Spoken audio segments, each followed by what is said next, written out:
इससे पहले कि हम इब्तदाई की जानिब जाएं, एक अहम खबर आपके साथ शेयर करनी है। स्टेट बैंक ने मॉनेटरी पॉलिसी का ऐलान कर दिया है।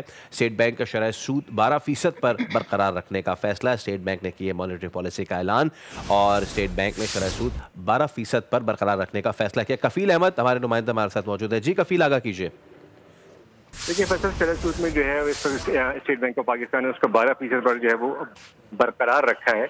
और जिस तरह जो है वो तमाम ट्रेडर्स की डिमांड थी कि जो है वो शरह सूद में तकरीबन 400 से 500 बेसिस पॉइंट की जो है वो कमी की जाए, लेकिन हम ऐसा नहीं हुआ और स्टेट बैंक ने जो है वो उसको 12% पर जो है वो बरकरार रखने के सब जो है वो फैसला किया। स्टेट बैंक का कहना है कि महंगाई तो से कम रही, जिसका बुनियादी सबब ग़िज़ा और तवानाई कीमतों में आने वाली ये कमी थी, उसको देखा गया। तमाम इसमें जो आने वाला वक्त है उसमें जो है वो मजीद महंगाई को देखना होगा और उसके बाद मजीद जो है वो फैसला किया जाएगा। आइंदा 2 महीने के लिए इस फैसले को बरकरार रखा गया। और अगर मैं आपको बताऊं कि federation of Pakistan chamber of commerce ने तकरीबन 500 बेसिस पॉइंट कमी का जो है वो मुतालबा किया, जबकि इसी तरह चैम्बर ऑफ कॉमर्स ने भी जो है वो 400 बेसिस पॉइंट कमी का मुतालबा किया। तो इस मुतालबे को मुकम्मल तौर पर जो है वो रद्द किया गया और जो रिपोर्ट में कहा गया कि IMF के प्रोग्राम के अंदर पाकिस्तान है, उस पर तमाम चीज़ों को जो है फोकस करके देखा जा रहा है। और यही वजूहत है कि तमाम चीज़ों को तगय्युरात में देखते हुए इसका जो है वो इम्कान जो है वो जाहिर किया गया जो शरह सूद है उसको 12% पर बरकरार रखा जाए।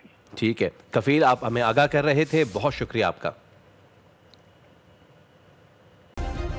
सब्सक्राइब करें और बेल दबाएं ताकि कोई खबर रह न जाए।